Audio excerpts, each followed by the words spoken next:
Was iets wat God vir Jeremia wou wys uit hierdie beeldspraak, en ek en jy het geleer dat hy met Israel praat, maar ook met ons. Amen.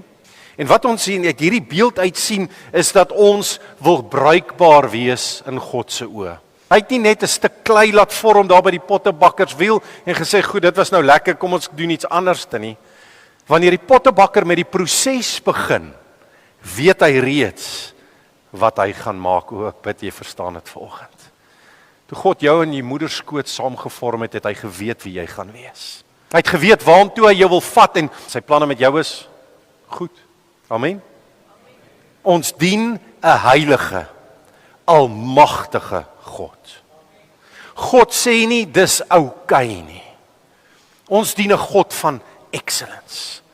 Ons dien 'n God wat wil hê dat ons soos Christus moet word.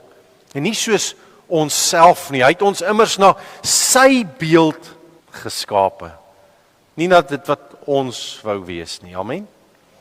En daarom vanoggend forceer hy ook nie vir Israel nie, hy forceer ons nie, maar hy maak dit duidelik dat elkeen 'n keuse het. Elkeen het 'n keuse. God het nog nooit iemand teen sy wil gered nie, nog nooit.